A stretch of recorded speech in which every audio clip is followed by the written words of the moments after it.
When I installed two small security cameras for my own safety, I never imagined they'd ignite a neighborhood war, nor that they'd catch the very person demanding their removal sneaking onto my property. Before starting from beginning, please subscribe for more. The trouble began on a quiet Saturday morning, the sort of morning where the air felt too calm to trust. My neighborhood thrived on routine. Early dog walkers, sprinklers humming, garage doors lifting in synchronized suburban choreography. I had recently installed two modest security cameras, one above the garage and another near the side gate, after a streak of package thefts swept through the area. The installation wasn't a statement, just a precaution, an unobtrusive measure in a world that felt increasingly unpredictable. Yet by Monday, subtle tensions started forming like cracks under paint. Neighbors would walk past my driveway a little slower, casting quick glances upward, pretending not to notice the camera perched on its metal bracket. But their shifty eyes revealed their curiosity. Still, none of this prepared me for the escalating storm brewing behind those watching eyes. It hit full force when she arrived, Karen. That wasn't her real name, of course, but it fit her so perfectly that even my thoughts defaulted to it. She lived two houses down, in a place meticulously decorated with seasonal wreaths and flags proclaiming slogans about community and respect, though neither seemed present in her behavior. Karen marched toward my property with the confidence of someone who regularly told off store managers. Her posture alone broadcasted her displeasure. Shoulders stiff, jaw tight, shoes clacking against the concrete as if punishing the sidewalk. Without hesitation, she strode up my driveway, inspecting the camera like an inspector searching for a health code violation. Her exaggerated gestures made it clear she believed herself the enforcer of an unwritten neighborhood code. I watched from my window as she gestured dramatically at the camera, then craned her neck to inspect the angle, squinting as if trying to determine exactly where it pointed. Her visit was only the beginning. Later that afternoon, flyers appeared in mailboxes, neatly folded sheets printed with bold, frantic text declaring a violation of community privacy standards and warning residents about intrusive surveillance equipment. The papers carried her unmistakable touch, grand declarations, carefully underlined words, and a tone dripping with overblown urgency. She encouraged neighbors to speak up before the neighborhood turns into a police state simulation. Most ignored her, but the shift in atmosphere was undeniable. People lingered at the end of their driveways, some exchanged uncertain whispers, others shot me sympathetic looks, knowing exactly who was stirring this pot. I became the unwitting centerpiece of neighborhood speculation. Despite the attention, I remained unbothered. The cameras were well within legal guidelines, no audio recording, no views into windows, no angles directed anywhere except my own property. I had researched every requirement before installing them, even reading through county ordinances to avoid precisely this sort of drama. Everything about my setup was clean, but Karen either did not know or did not care. Over the next few days, I noticed her walking past my house repeatedly, once in the morning, then again at lunch, then at dusk. Each time she slowed near the camera, looking for something to fuel her crusade. Her scrutiny grew obsessive. She seemed to have taken it personally, as if my decision to secure my home somehow violated her imagined authority over the street. By midweek, she escalated her tactics. She started snapping photos of my property with her phone, pretending to document evidence but never approaching directly again. She left handwritten notes tucked under my doormat, carefully avoiding being caught on the cameras. They demanded that I respect community boundaries and remove my spy devices. One note even claimed the cameras lowered property values, though she offered no explanation for how. Oddly, despite her zealous patrolling during the day, something about her behavior after dark seemed off. Several mornings in a row, I found small disturbances near my garden, trampled soil, moved items, footprints that didn't belong to me. At first, I assumed animals were responsible, but Animals didn't move my trash bins inches from where I left them. Animals didn't leave faint impressions of shoe soles. And animals definitely didn't drag their feet across gravel in a distinctly human manner. A creeping suspicion formed, but I didn't leap to conclusions. Instead, I checked the camera footage, a habit I had only recently adopted. The recordings were smooth and uneventful during daylight hours, but nighttime felt different. The cameras would flicker awake periodically, motion sensors triggered by something just outside the frame. But whenever the system activated, nothing appeared in view. The figure, if it was a figure, lingered at the very edge of visibility, just out of reach. The pattern repeated for several nights, growing more frequent. Someone was approaching my property but skillfully avoiding direct capture. Someone with intent, someone who didn't want to be seen. By Friday night, I found myself checking the feed more obsessively than I cared to admit. Something was happening, something deliberate, and it coincided far too conveniently with Karen's campaign against my cameras. And yet, despite her loudest accusations, she seemed to do everything she could to avoid being recorded. As the sun dipped below the rooftops that evening, painting the street in long shadows, I felt that growing tension bubble again. Something was going to break. Someone would slip up. And whatever was happening after dark would not stay hidden forever. The neighborhood drama had started with a camera, but it was becoming clear that the camera was about to reveal much more than Karen ever intended. As the weekend approached, the atmosphere in the neighborhood thickened like storm air before a downpour. The drama no longer simmered. It pulsed. Even residents who usually kept to themselves now appeared invested, exchanging sidelong glances that hinted at curiosity, annoyance, and an unspoken anticipation. In a community where the most exciting events usually involved new mulch deliveries, the unfolding tension had become prime entertainment. I remained alert, watching patterns shift with each passing day. Karen continued her daytime reconnaissance. She circled the block in the afternoons, pacing with determination and carrying a notebook on some days, as though she were building a case. Meanwhile, the mysterious nighttime activity persisted. The disturbances around my property grew bolder. Slight scratches on the side gate, a small decorative stone from my lawn border knocked over, a garden tool moved a few feet from where I left it. It wasn't destructive, but it was undeniably human. And intentional. Saturday night became the turning point. Earlier that day, I adjusted the angle of the garage camera ever so slightly, not enough to breach any privacy standards, but enough to widen the coverage of my driveway and the walkway leading to the garden. It had become clear that someone skirted the edges of my property deliberately. I needed a wider view.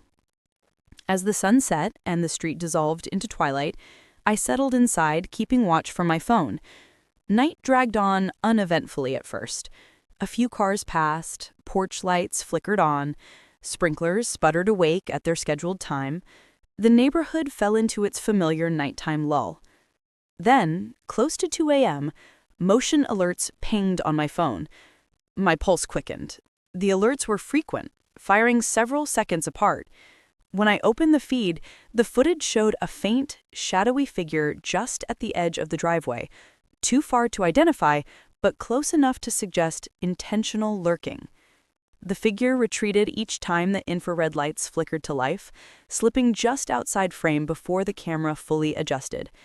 After a few minutes, the figure vanished. The stillness returned. But something in the pit of my stomach told me not to dismiss it. So I stayed awake. Around 3:15 a.m., another alert chimed.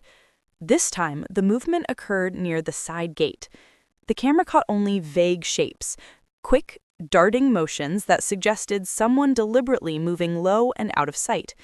Whoever they were, they clearly understood the camera's limitations. But then, in an unexpected moment of miscalculation, the figure stepped too far into view.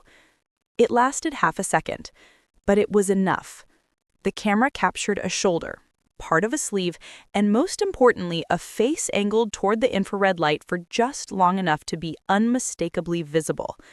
Even in grainy black and white, even in the dim glow, the identity was undeniable. Karen. The woman who had spent all week insisting that my cameras were a violation of everyone's privacy had been creeping around my property at night. I replayed the footage several times, each pass confirming it. The hair, the glasses, the distinct shape of her jacket. She had been trespassing with intention, avoiding the cameras she demanded I remove, yet repeatedly approaching them, like a moth terrified of its own attraction to flame. But why? The next morning brought new chaos. As I stepped outside to retrieve my mail, I noticed a fresh notice taped to my door, another one of Karen's pleas for community privacy standards. This time, the message was more urgent, warning that failure to remove the cameras would result in formal HOA escalation. The dramatic flare suggested she believed herself backed into a corner, or perhaps she feared something. Perhaps she knew she had finally been caught. Throughout the day, she paced nervously in front of her house, her movements jittery and uncharacteristically unsettled. She frequently checked her windows, peering out as though she expected something to happen. The confidence she once wielded like a shield had waned. She was spiraling. I didn't confront her. Not yet. Instead, I prepared. I saved the footage in multiple places, documented timestamps, and reviewed legal guidelines once more. Everything I had done was by the book. Everything she had done was a clear violation. The tension carried into Sunday. Karen avoided walking past my house in the daytime, but as evening approached, she returned to her habitual pacing, glancing toward my property with frenetic energy. A storm brewed not in the sky, but in her frantic posture. And deep down, she knew the cameras had seen her. She just didn't know how much I had already uncovered. By the time Sunday night arrived, a part of me almost expected Karen to return under darkness once more. But she didn't appear. Not physically, at least. Instead, she left something else. At dawn Monday morning, I found an anonymous printed letter in my mailbox. No name, but the tone was unmistakably hers. It declared that certain individuals were misusing surveillance technology and that the community deserved transparency. She urged neighbors to attend an emergency meeting in her driveway the following evening. She was doubling down. But I had the footage. And before the week ended, the entire neighborhood would see exactly who had invaded whose privacy.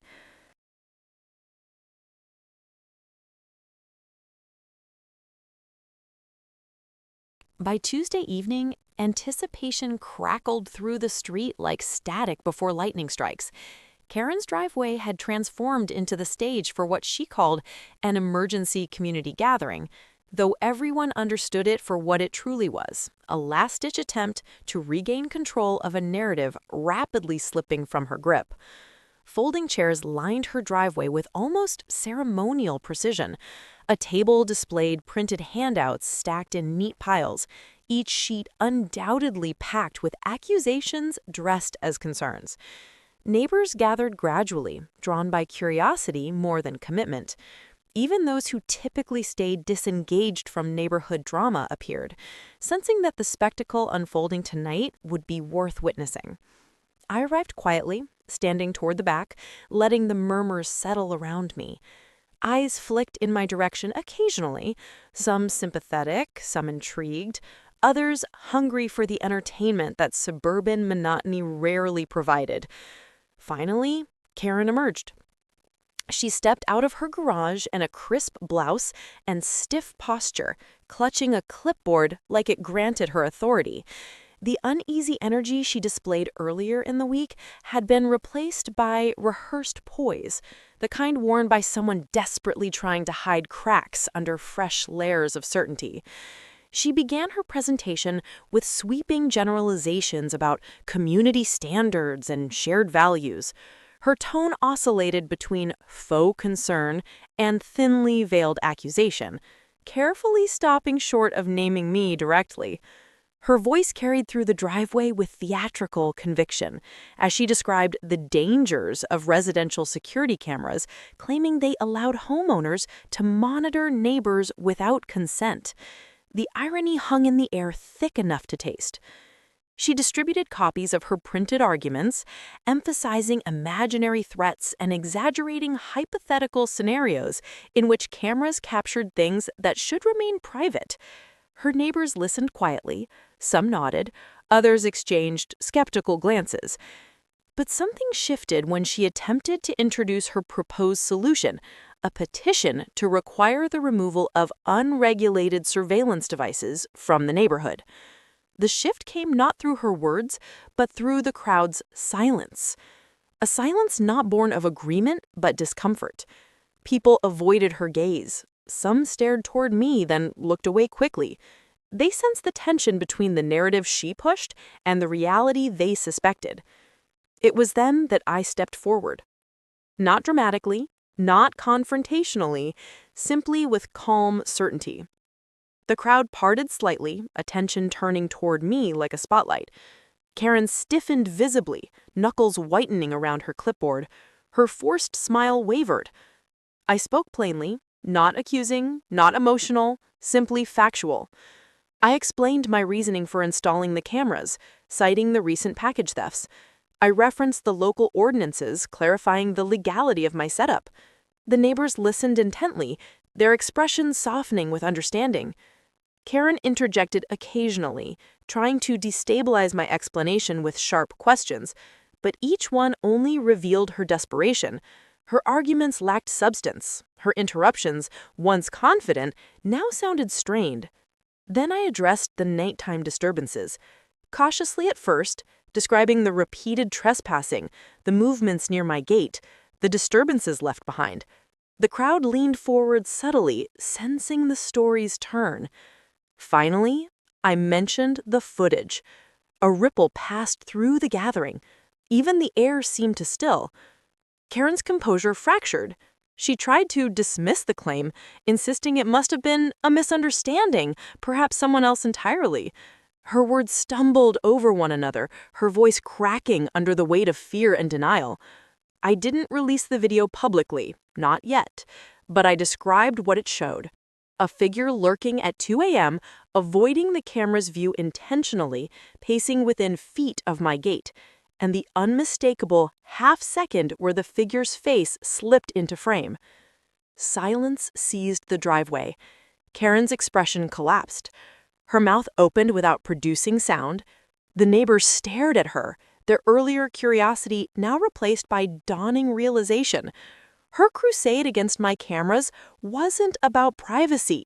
It was about proximity, her own. She wasn't concerned about being watched. She was concerned about being seen. The silence broke not with shouting, but with neighbors standing, gathering their chairs, and quietly leaving. Their exit was a collective verdict. No arguments needed, no confrontation necessary. Karen's credibility dissolved before her eyes, her influence shrinking with every retreating step. She attempted to salvage her authority, calling after them with explanations that grew increasingly erratic. She claimed she had been checking for safety hazards, then she suspected a gas leak, then she had been searching for a runaway cat. The excuses tangled into contradictions, unraveling faster than she could patch them. Within minutes, only she and I remained. She stood frozen, clutching her clipboard as though it could anchor her to the authority she no longer possessed. Her eyes darted nervously, searching for an argument strong enough to undo the damage. But there was none. She didn't apologize. People like her rarely do. Instead, she retreated into her house, slamming the door with the force of someone who couldn't accept the consequences of her own behavior. In the days that followed, the street returned to its quiet rhythm. Neighbors became warmer toward me, offering casual greetings, some even expressing support indirectly. Karen, on the other hand, vanished from public view. Her once frequent patrols stopped. No more flyers appeared. Her reign as the self-appointed neighborhood overseer ended abruptly, undone by the very cameras she demanded I remove. Weeks passed. The garden disturbances ceased. No more footprints, no more late-night wanderings, no more scraping at the gate. Peace returned, restored not through confrontation, but through quiet exposure of truth. The cameras remained exactly where they were, legal, unobtrusive, and now appreciated. And if they ever captured anything unusual again, I knew one thing for certain. It wouldn't be Karen.